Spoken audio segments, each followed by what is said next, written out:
ब्रह्मचारिणीं द्वितीयं चन्द्रघण्टेति पुष्णाण्डेति चतुर्थकं पञ्चमं स्कन्दमातेति षष्ठं कात्यायनीति च सप्तमं कालरात्रीति महागौरीति चाष्टमं नवमं सिद्धिदात्री च नवदुर्गाः प्रकीर्तिता।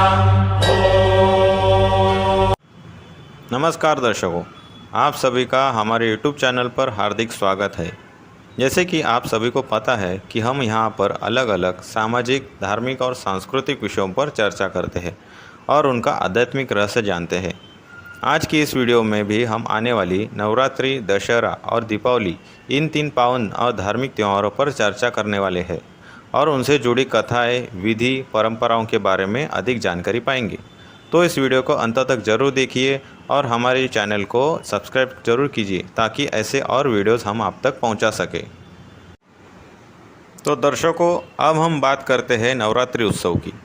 वैसे तो सनातनी पंचांग के कैलेंडर के अनुसार साल में 4 नवरात्रियाँ आती है। पहली है चैत्र नवरात्रि, जो कि हिंदू नववर्ष के समय यानी मार्च और अप्रैल में आती है। दूसरी है शरद नवरात्रि, जिसे शारदीय नवरात्रोत्सव भी कहते हैं, जो सितंबर और अक्टूबर के महीने में आती है। और बाकी जो 2 नवरात्रि है वो गुप्त है। उसमें से एक है माघ नवरात्रि, जो जनवरी और फरवरी में आती है, और चौथी है अषाढ़ नवरात्रि, जो कि जून और जुलाई में आती है। वैसे तो ये चारों नवरात्रियाँ भक्तों के लिए सदैव पूजनीय और फलदायक है, लेकिन इसमें से ज़्यादा करके चैत्र नवरात्रि और शारदीय नवरात्रि उत्सव के बड़े धूमधाम से मनाया जाता है। आज हम इस वीडियो में अभी सितंबर और अक्टूबर महीने में आने वाली शारदीय नवरात्रोत्सव के बारे में जानेंगे और उसका आध्यात्मिक रहस्य भी समझेंगे। नवरात्रि ये उत्सव आदिशक्ति शिव शक्ति माता जगदम्बा के रूपों की आराधना का उत्सव है। नवरात्रि के 9 दिनों में दुर्गा माता के 9 रूपों की विधिवत पूजा अर्चना करते हैं। परमपिता शिव परमात्मा ने जैसे ब्रह्मा, विष्णु, शंकर यह 3 पुरुष तत्वों की रचना सृष्टि के स्थापना, पालना और विनाश के लिए की, ऐसे ही परमात्मा को सृष्टि के सृजन और माँ की ममता से पालना करने के लिए और इस संसार से आसुर शक्तियों का संहार करने के लिए एक स्त्री तत्व की रचना करनी पड़ी। इसे ही आदि शक्ति और शिव शक्ति कहते हैं। ब्रह्मा, विष्णु, शंकर के समान माता आदिशक्ति के भी 3 प्रमुख रूप है। शेर पर सवारी माता जगदम्बा, कमल आसनधारी माता महालक्ष्मी और हंस पर विराजमान विद्या देवी सरस्वती। जब भी भक्तों को शक्ति और साहस की जरूरत होती है तो जगदम्बा भवानी की उपासना करते हैं। जब किसी को धन, सुख, संपदा, समृद्धि की आवश्यकता होती है तो लक्ष्मी देवी को याद किया जाता है, क्योंकि माता लक्ष्मी को धन की देवी कहा जाता है। और हंस वाहिनी सरस्वती माँ को विद्या और ज्ञान की देवी के रूप में सभी विद्यार्थी और भक्त को पूजते हैं। शिक्षा से संबंध में जितने भी स्कूल, कॉलेज, यूनिवर्सिटी है, वहाँ पर माँ सरस्वती की मूर्ति और प्रतिमाएं हमें देखने को मिलती है। शारदीय नवरात्रोत्सव में आदिशक्ति के इन 3 रूपों में से माँ जगदम्बा की 9 रूपों की आराधना की जाती है। शास्त्रों की मान्यता है कि इन 9 दिनों में माँ नव दुर्गा ने अपने 9 अवतार लेकर असुरों से लड़ाई की थी और अपने इन 9 अवतारों का भक्तों को दर्शन दिया था। अभी हम इन्हीं 9 रूपों के बारे में जानेंगे। माँ आदिशक्ति का पहला रूप है देवी शैलपुत्री। पर्वतराज हिमालय की बेटी के रूप में जन्म होने के कारण देवी के इस रूप को शैलपुत्री कहा गया है। इनके एक हाथ में त्रिशूल और दूसरे हाथ में कमल पुष्प है और इनका वाहन गाय दिखाते हैं। माता का दूसरा रूप है ब्रह्मचारिणी। यह रूप एक योगी तपस्विनी का है, ब्रह्मचर्य का पालन करने वाली ब्रह्मचारिणी। इस रूप में एक हाथ में रुद्राक्षमाला और दूसरे हाथ में कमंडलू दिखाया है। तीसरा रूप है देवी चंद्रघंटा का। इस रूप में देवी को 9 हाथों में अस्त्र शस्त्र से सुसज्जित होकर 10वें हाथ से आशीर्वाद देते हुए शेर पर सवारी दिखाते हैं। चौथा रूप है कुष्मांडा का। इस पूरे ब्रह्मांड को अपने प्यार और ममता से पालने वाली और इस सृष्टि को संभालने के कर्तव्य की वजह से देवी को यह नाम पड़ा। 5वां रूप है स्कंद माता का। कार्तिकेय का एक नाम स्कंद है। इसलिए उनकी माता होने के नाते उनका स्कंद माता यह नाम पड़ा। माँ दुर्गा का छठा स्वरूप है कात्यायनी देवी का। इस रूप में देवी ने महिषासुर नामक एक राक्षस का वध किया। उस राक्षस को एक वरदान था कि उसे सिर्फ एक स्त्री मार सकती है। उसे मारने के बाद देवी को महिषासुर मर्दिनी नाम पड़ा। सातवां रूप है कालरात्रि का। देवी का यह रूप बहुत ही विकराल और संहारक था। पौराणिक कथा के अनुसार रक्तबीज नाम का एक राक्षस था। उसे एक वरदान प्राप्त था कि उसके शरीर से रक्त की एक भी बूंद जमीन पर गिरती तो उससे और एक राक्षस उत्पन्न हो जाता था। इसलिए देवी ने कालरात्रि काली माता का रूप धारण किया और जैसे ही उस असुर का खून जमीन पर गिरने से पहले ही उस खून को पी लेती थी ताकि दूसरे राक्षस उत्पन्न न हो सके। इस तरह माँ काली ने रक्तबीज को हराया। इस कथा से हमें यह ज्ञान मिलता है कि हमें भी अपने अंदर छोटी से छोटी कमी कमजोरियों को और आसुरी वृत्तियों को जड़ से मिटाना है, क्योंकि उसका एक अंश भी नए विकार को उत्पन्न कर सकता है। आठवां रूप है महागौरी का। कथा के अनुसार जब माँ पार्वती ने शिवजी को अपने पति के रूप में पाने के लिए घनघोर तप किया था तो उनका शरीर काला पड़ गया था, और जब उनकी कठोर तपस्या से भगवान शिव प्रसन्न होकर उन्होंने गंगा का पावन जल उन पर डाला और वो फिर से पहले जैसे बन गई। कथा का अर्थ यही है कि विकारों में फंसी हम जन्म जन्मों की पतित आत्माओं को परमात्मा शिव ज्ञान के जल से पावन करते हैं। नवरात्रि के अंतिम दिन माता सिद्धिदात्री का रूप धारण करती है। उनका यह स्वरूप भक्तों को सिद्धि प्रदान करता है। यह रूप ज्ञान और शक्ति का प्रतीक है। अभी हम माँ दुर्गा के हाथों में सुसज्जित शस्त्र और अलंकारों के बारे में जानेंगे। देवी ने पहना हुआ रत्नजड़ित सोने का ताज ज्ञान धन से भरपूर होने की निशानी है। माता का हंसता हुआ चेहरा सदा संतुष्टता से भरपूर की निशानी है। हाथों में दिखाई हुई तलवार तीक्ष्ण बुद्धि, ज्ञान और पवित्रता का प्रदर्शन करती है। उंगली से उठाया हुआ स्वदर्शन चक्र चारों योगों के ज्ञान और स्व की पहचान का प्रतीक है। एक हाथ में पकड़ी हुई गदा आसुरी वृत्तियों का संहार करने की निशानी है। माता का आशीर्वाद देने वाला हाथ सदा देने की भावना का प्रतीक है। शेर पर सवारी निर्भयता अर्थात कठिन और डराने वाली परिस्थितियों पर विजय की निशानी है।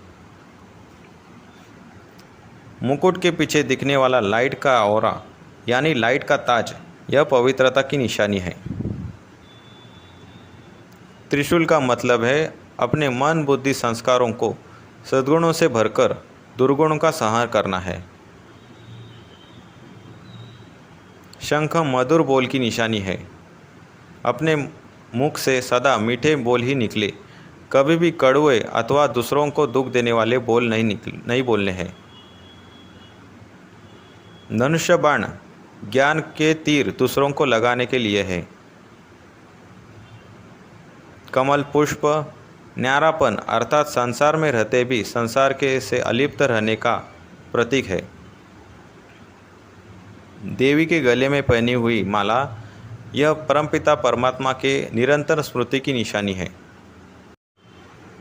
अभी हम नवरात्रि पर की जाने वाली धार्मिक विधियों के आध्यात्मिक रहस्य को जानेंगे। नवरात्रि के पहले दिन को घट स्थापना कहते हैं। इस विधि में एक मिट्टी के घड़े के ऊपर नारियल रखकर उसे मिट्टी के बीच में रखा जाता है और उस मिट्टी में गेहूँ, चावल, ज्वारी आदि धान्य को पिरोया जाता है, जो कि नवरात्रि के 9 दिन पूर्ण होने पर मिट्टी से उगते हैं। इस विधि में कलश यह ज्ञान अमृत एवं वैभव का प्रतीक है।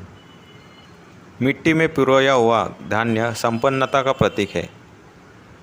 नारियल आत्मस्वरूप का प्रतीक है और घड़े में नारियल के बाजू में रखे हुए आम के 5 पत्ते 5 तत्वों का प्रतीक है। नवरात्रि में अखंड दीप जलाया जाता है। यह निरंतर आत्मज्योति के स्मृति में रहने का प्रतीक है। इन दिनों में यज्ञ अथवा होम हवन भी करते हैं। यह योग अग्नि में 5 विकारों की आहुति एवं 5 तत्वों की शुद्धि का प्रतीक है। नवरात्रि में कन्या पूजन को भी बहुत महत्व है। घर की महिलाएं अपने घर के आसपास की सभी छोटी छोटी कन्याओं को बुलाकर उनका बड़े प्यार से पूजन कर उनको भोजन खिलाकर उपहार देती है। यह आत्मा के गुणों का एवं पवित्रता के शक्ति के पूजन का प्रतीक है। नवरात्रि में उपवास का भी बड़ा महत्व है। भक्त लोग नवरात्रि के इन दिनों में व्रत और उपवास रखते हैं। उपवास का अर्थ है अपने मन बुद्धि से परमात्मा के पास निवास करना, और व्रत का अर्थ है किसी विशेष उद्देश्य के लेकर दृढ़ संकल्प करना। नवरात्रि के व्रतों में कई भक्त लोग बहुत ही कठिन कठिन प्रकार से नियम रखते हैं। इसमें कई लोग बिना चप्पल के 9 दिन चलते हैं। इसके पीछे के भाव को न जानने कारण अपने आप को बहुत ही पीड़ा देते हैं। वास्तव में इस व्रत में चमड़े की बनी हुई किसी भी चीज़ का उपयोग न करने के बारे में बताया जाता है, जैसे कि चमड़े की चप्पल, चमड़े का बेल्ट इत्यादि इत्यादि। पहले के ज़माने में चमड़े की चीज़ें बहुत ज़्यादा यूज़ करते थे, तो इन नवरात्रियों के 9 दिनों में इन चीज़ों का पहनना वर्जित माना जाता है। इसके पीछे का आध्यात्मिक अर्थ यह है कि चमड़ा यानी अपना यह शरीर को भूल जाना है और परमपिता शिव परमात्मा की याद में रहना है। देह को भूलना है, देहाभिमान को छोड़ना है। इस 5 तत्वों के बने चमड़े के शरीर को भूल आत्मा समझ भगवान को याद करना है। नवरात्रि में रात के समय जागरण करते हैं।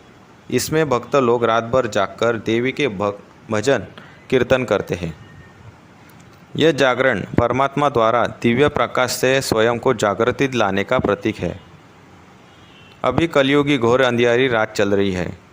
ऐसे समय पर हमें परमात्मा को याद कर आत्मा की ज्योति जगानी है। इसी तरह से इस कलयुगी रात का समय भगवान की याद से बीत जाएगा।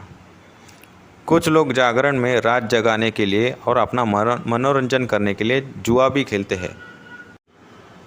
जुआ खेलने में कम देकर जास्ती की प्राप्ति होती है। इसका आध्यात्मिक अर्थ है हमारे अंदर जो भी कमी कमजोरियाँ अवगुण हैं वह भगवान को अर्पण कर सद्गुण और परमात्मा की शक्ति प्राप्त कर लेना। बुरी चीज़ देकर अच्छी चीज़ प्राप्त करना, यही जुआ खेलने का असली अर्थ है। इसी का प्रतीक रूप में भक्ति मार्ग में यह सब प्रथाएं करते हैं। नवरात्रि में भोजन की भी परहेज करते हैं। इन दिनों सात्विक शुद्ध शाकाहारी भोजन किया जाता है। प्रसाद में भी फलों का भोग देवी को दिखाया जाता है। नवरात्रि यह त्यौहार शरीर और मन को अंदर और बाहर से साफ और पवित्र करने का प्रतीक है। अभी हम बात करेंगे नवरात्रि में खेले जाने वाले गरबा रास के बारे में। गरबा रास एक भारतीय सामूहिक नृत्य प्रकार है जिसमें मैदान में गोलाकार रचना से सभी लोग आपस में मिलजुल कर गरबा रास के गीतों की ताल पर नाचते हैं। यह हमारी एकता का प्रतीक है। गरबा रास में सबके नाचने का, ताली बजाने का तरीका एक समान होता है। सब एक साथ ताली बजाते, हंसते मुस्कुराते आगे बढ़ते हैं। सबका स्टेप और ताली बजाने का अंदाज़ एक जैसा होने के कारण यह गरबा खेलने में मज़ा आता है और ऐसे ही सबका गोल गोल घूमते एक एक चक्कर पूरा हो जाता है। यह रास गरबा हर एक के साथ संस्कारों की रास मिलाने का प्रतीक है। इस सृष्टि रूपी नाटक चक्र में हम सब आत्माएं अलग अलग देश, भाषा, संस्कृति से आते हैं, लेकिन अगर हमें परमात्मा का सत्य ज्ञान मिल जाए तो उनके याद से नाचते रास करते करते इस सृष्टि चक्र में हम आगे बढ़ सकते हैं। इसी ज्ञान रास में से ही सभी का जीवन सुखमय हो सकता है। नवरात्रि के 9 दिन पूरे होने पर 10वें दिन पर दशहरा मनाया जाता है। अभी हम दशहरा उत्सव के बारे में जानेंगे। दशहरा अर्थात 10 शीश वाला राक्षस रावण हार गया। इसी दिन श्री राम जी ने रावण का वध कर असुरों पर विजय प्राप्त की थी। इसी बात के प्रतीक स्वरूप दशहरा मनाया जाता है। भारत में कई जगहों पर दशहरे पर रावण का पुतला बनाकर जलाया जाता है। नर और नारी के 10 विकारों को हराना अथवा मनुष्य जिन 5 कर्मेंद्रियों और 5 ज्ञानेंद्रियों द्वारा विकारों के वशीभूत है उन पर विजय पाना ही विजयादशमी कहलाई है। रावण अर्थात रुलाने वाला। काम, क्रोध, लोभ, मोह, अहंकार, ईर्ष्या, द्वेष, छल, हठ और आलस्य, यह 10 मुख रुलाने वाले हैं। इसलिए रावण को दशानन कहा जाता है। इस विकार रूपी रावण को ज्ञान रूपी रामबाण से मारकर और दिव्य शक्तियों रूपी योग अग्नि से जलाना है। अर्थात सच्ची विजयादशमी मनानी है, जिससे ही सतयुगी दैवी सृष्टि की स्थापना अर्थात सच्ची दीपावली होगी। अभी परमात्मा राम हम सभी सीताओं को रावण की कैद से छुड़ाकर पवित्र बनाने आए हैं। दशहरे के दिन शस्त्र पूजन भी किया जाता है। इस दिन लोग जिन जिन औजारों से अपनी रोजी रोटी चलाते हैं उनको पूजते हैं। भारतीय सेना में भी शस्त्र पूजन किया जाता है। इस दिन सोना बांटने की भी परंपरा है, इसलिए आपटा वृक्ष के पत्ते सोने के रूप में एक दूसरे को लोग देते हैं और प्रेम से दशहरे की शुभकामनाएं देते हैं। दर्शकों, अभी हम जानेंगे दशहरे के 20 दिन बाद आने वाले दीपावली पर्व के बारे में। दीपावली यह त्यौहार सतयुगी सृष्टि के यादगार स्वरूप में मनाया जाता है। शास्त्रों के अनुसार दशहरे पर श्री राम ने रावण का वध किया और अपने भाई लक्ष्मण और देवी सीता सहित जब वह 14 वर्ष का वनवास पूरा करके अपने राज्य अयोध्या लौटे तो उनकी प्रजा ने उनके आने की खुशी में और उनके स्वागत में पूरे राज्य में दिए जलाए। इसी दिन की यादगार में दीपावली का त्यौहार आज तक मनाते हैं। दीपावली यह त्यौहार प्रकाश का, उमंग उत्साह का और विजय के उत्सव मनाने का त्यौहार है। यह उत्सव अपने भारत देश में नहीं बल्कि पूरी दुनिया में मनाया जाता है। इस उत्सव में सभी धर्म जाति के लोग भी शामिल होते हैं। चारों तरफ खुशी का माहौल होता है। दीपावली में साफ सफाई का बड़ा महत्व है। घर की महिलाएं तो 15 दिन पहले से ही घर में सफाई चालू कर देती है। सफाई के दौरान घर में जो भी पुरानी चीज़ें हैं जो काफ़ी समय से पड़ी है, कुछ काम की नहीं होती, ऐसी बेकार की चीज़ों को निकाल दिया जाता है। घर के कोने कोने में साफ़ किया जाता है। हर एक चीज़ को, बर्तनों को, घर में रखी हुई सभी काम की वस्तुओं को अच्छे से साफ़ किया जाता है। पूरे घर में ढूंढ ढूंढ के गंदगी साफ़ की जाती है। सफाई से घर का वातावरण भी शुद्ध पवित्र हो जाता है। इसी का आध्यात्मिक अर्थ है कि हमें भी बाहर की स्वच्छता के साथ साथ अपने अंदर भी मन बुद्धि की बारीकी से सफाई करनी है। ढूंढ ढूंढ के अपने अंदर से कमी कमजोरियाँ, गलतियाँ, अवगुण जो कुछ काम के नहीं है उसे निकाल देने हैं। सच्ची सच्ची सफाई करनी है। दीपावली पर तो नई नई चीज़ों भी खरीदते हैं, अपने अंदर नए सद्गुण भी भरने हैं। दीपावली के पहले दिन सुबह जल्दी उठकर अभ्यंग स्नान किया जाता है। हल्दी, चंदन, नारियल के दूध से सुगंधित उपटन तैयार किया जाता है। उसे लगाकर अच्छे से स्नान किया जाता है। ऐसे ही अपने आप को परमात्मा की शक्ति की किरणों से स्नान कराना है, जिससे अंतरात्मा सद्गुणों से सुगंधित हो जाए। महाराष्ट्र में एक प्रथा है कि दीपावली के पहले दिन अभ्यंग स्नान करने के बाद कारिट नाम का एक जंगली फल होता है, उसे अपने दाहिने पैर के अंगूठे से दबाकर फोड़ा जाता है, क्योंकि दाहिने पैर को शुभ माना जाता है। और उस फल को फोड़ने के बाद उससे निकलने वाले बीज से खुद के माथे पर तिलक किया जाता है। यह जंगली फल लोग दिवाली के पहले दिन ही प्रथा के लिए जंगल से ढूंढ के लाते हैं।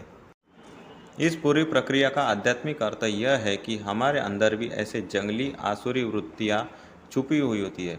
उन्हें पहले से ही ढूंढकर अपने बुद्धि रूपी पैर से दबाकर नष्ट कर देना है और खुद का राज तिलक कराना है। इसके बाद नए कपड़े पहनते हैं। इसका अर्थ है जब हम परमात्मा के ज्ञान स्नान से पवित्र होकर विकारों को हराकर खुद को सतयुगी राजाई के लायक बनाते हैं तो परमात्मा शिव हमें स्वर्ग के लिए नया जन्म, नया शरीर, नए वस्त्र प्रदान करते हैं। दीपावली यह त्यौहार सतयुगी सृष्टि का ही यादगार है। दीपावली पर घर के बाहर सुंदर रंगों से रंगोली बनाई जाती है, जो कि समृद्धि और संपन्नता का प्रतीक है। पूरे घर को लाइटिंग और दीपकों से सजाया जाता है। यह आत्मश्रुति के दीपक और पवित्रता की जगमगाहट का प्रतीक है। घर के बाहर आकाश कंदील लगाते हैं। यह विकारों पर विजय की प्राप्ति का सिंबल है। जब आत्मा शुद्ध पवित्र बन जाती है तो उसका तेज शरीर के चारों ओर दिखाई देता है। इसीलिए कंदील के अंदर बल्ब जलाते हैं, तब उसका प्रकाश बाहर आता है। दीपावली पर छोटे बच्चे पटाखे जलाते हैं और खुशियाँ मनाते हैं। पटाखों की रोशनी से सारा आसमान जगमगा जाता है। दीपावली में घर पर खास मिठाइयाँ बनाई जाती है। त्यौहार के कारण घर में मेहमानों का आना जाना होता जाए। मिठाई और गिफ्ट्स की लेन देन होती है। ऐसे ही हमें भी अपने आचरण को मीठा बनाकर अपने संपर्क में आने वालों को गुणदान देना है और सामने वालों के अच्छे गुणों को ग्रहण करना है। दीपावली में कंपनी में गिफ्ट्स और बोनस भी मिलती है। परमपिता परमात्मा हमें स्वर्ग की गिफ्ट और 21 जन्म बादशाही का बोनस देते हैं। दीपावली में पहले दिन को धनतेरस कहा जाता है। इसी दिन समुद्र मंथन से धन्वंतरि उत्पन्न हुए थे। आयुर्वेद का ज्ञान और हाथ में अमृत कलश को लिए धन्वंतरि की याद में यह दिन धनतेरस कहलाया जाता है। अच्छी सेहत से बड़ा धन दूसरा कुछ भी नहीं है, इसलिए अपने सेहत की देखभाल अच्छे आहार और सात्विकता से करनी है। दीपावली के दूसरे दिन को नरक चतुर्दशी कहते हैं। प्राचीन काल में नरकासुर नाम का एक राक्षस था। उसने पूरे पृथ्वी पर हाहाकार मचाया था। नरकासुर ने 16,000 कन्याओं को बंदी बनाया था। तभी सब देवताएं श्री कृष्ण के पास जाकर प्रार्थना करते हैं। तभी श्री कृष्ण अपनी पत्नी सत्यभामा को लेकर नरकासुर से युद्ध करते हैं। इस युद्ध में नरकासुर का अंत हो जाता है और फिर श्री कृष्ण सभी कन्याओं को बचा लेते हैं। इसी दिन राक्षस नरकासुर का वध हुआ था, इसलिए इस तिथि को नरक चतुर्थी कहा जाता है। इस नरक समान पतित दुनिया में विकारों रूपी राक्षसों ने सभी आत्माओं को अपनी कैद में कर लिया है। तभी परमात्मा शिव सत्य ज्ञान से हमारी रक्षा करते हैं और इस नरक समान स्थिति से निकाल सतयुगी बादशाही देते हैं। दीपावली के तीसरे दिन लक्ष्मी पूजन होता है। इस दिन माता महालक्ष्मी की विधिवत पूजा होती है। घर में धन धान्य सुख समृद्धि बढ़ती रहे, किसी चीज़ की कमी ना हो, संतुष्टता संपन्नता आरोग्य धन संपदा बनी रहे, इसी उद्देश्य से लक्ष्मी जी की आराधना करते हैं। व्यापारी लोग अपनी दुकानों को सजाकर अपने धन को पूजते हैं। जिन किताबों और डायरी में अपने धंधे आदि का जमा खाता लिखा होता है उनको पूजते हैं। दीपावली के चौथे दिन उत्तर भारत के कई राज्यों में गोवर्धन पूजा करते हैं। श्री कृष्ण लीला की कथाओं में जब इंद्र ने वृंदावन वासियों पर क्रोध से भारी बरसात की थी, तो श्री कृष्ण ने गोवर्धन पर्वत को एक उंगली पर उठाकर गाँव वालों की रक्षा की थी और इंद्र का अहंकार नष्ट किया था। श्री कृष्ण का कहना था कि हमें प्रकृति के संसाधनों का आदर करना चाहिए, उनका आभार प्रकट करना चाहिए। पृथ्वी हमें जल वायु और जीवन देती है, जिसके कारण हम जीवित हैं। इसलिए गोवर्धन पूजा में प्रकृति के प्रति आदर से पूजा की जाती है। दीपावली के 5वें दिन भाई दूज मनाई जाती है। यह दिन बहन भाई के रिश्ते का एक महत्वपूर्ण दिन होता है। इस दिन बहन भाई को तिलक लगाकर आरती करती है, फिर दोनों एक दूसरे को उपहार भेंट देते हैं। यह दिन रक्षाबंधन की तरह ही विशेष पवित्र है।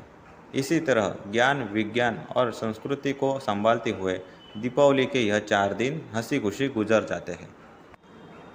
दर्शकों, देखा जाए तो दीपावली का सच्चा आध्यात्मिक अर्थ यही है कि परमपिता परमात्मा राम की ईश्वरीय शक्तियों द्वारा रावण रूपी आसुरी शक्तियों पर विजय के बाद मर्यादा युक्त दैवी संपदा का प्रारंभ सच्ची दीपावली होती है। परमात्मा से प्राप्त ज्ञान के आधार पर ही मानव आचरण से देवी गुणों वाले देवता अर्थात नर से श्री नारायण और नारी से श्री लक्ष्मी बन सकते हैं। इसी अनोखे ईश्वरीय ज्ञान तथा राजयोग के आधार पर घर घर में ज्ञान दीप जगाने से भारत में सुख शांति सतयुग के दिन अर्थात दीपावली होगी। तो दोस्तों, हमने देखा कि नवरात्रि ये उत्सव ना ही सिर्फ सांस्कृतिक बल्कि आध्यात्मिक दृष्टि से भी बहुत महत्वपूर्ण है। आदिशक्ति दुर्गा के साथ साथ यह श्री शक्ति के भी सम्मान का उत्सव है। आज समाज के हर एक स्तर पर महिलाओं ने प्रगति की है। सामाजिक आर्थिक सांस्कृतिक सभी क्षेत्र में महिलाएं आगे बढ़ती जा रही है। घर संभालने से लेकर सेना में फाइटर प्लेन चलाने तक में आज की महिलाएं सक्षम है। स्पोर्ट्स में, बिजनेस में, पॉलिटिक्स में, देश के संरक्षण में, संगीत में, कला अभिनय में, यहाँ तक कि अंतरिक्ष में भी स्त्री शक्ति ने अपना शक्ति प्रदर्शन किया है। आदिशक्ति दुर्गा की ही प्रतिस्वरूप इन महिला शक्ति को इस नवरात्रि के पावन पर्व पर हम आदरपूर्वक नमन करते हैं। हमारी यह प्रजापिता ब्रह्मा कुमारी ईश्वरीय विश्वविद्यालय यह संस्था भी एक शिव शक्ति का उत्तम उदाहरण है। यह दुनिया की पहली संस्था है जो 140 देशों में महिला द्वारा चलाई जा रही है। परमपिता परमात्मा का ईश्वरीय ज्ञान और संदेश पिछले 89 सालों से पूरे विश्व भर में दे रही है। आप भी इस संस्था से जुड़ सकते हैं और परमात्मा का परिचय पा सकते हैं। तो आज ही अपने नज़दीकी प्रजापिता ब्रह्मा कुमारी ईश्वरीय विश्वविद्यालय के सेवा केंद्र को अवश्य भेंट दें और ईश्वर प्राप्ति का लाभ उठाएं। अंत में आप सभी को नवरात्रि, दशहरा और दीपावली के पावन पर्व की हार्दिक शुभकामनाएं। नमस्कार, ओम शांति, जय माता दी। धरती गगन में होती है तेरी जय जयकार हो मैया, ऊंचे भवन में हो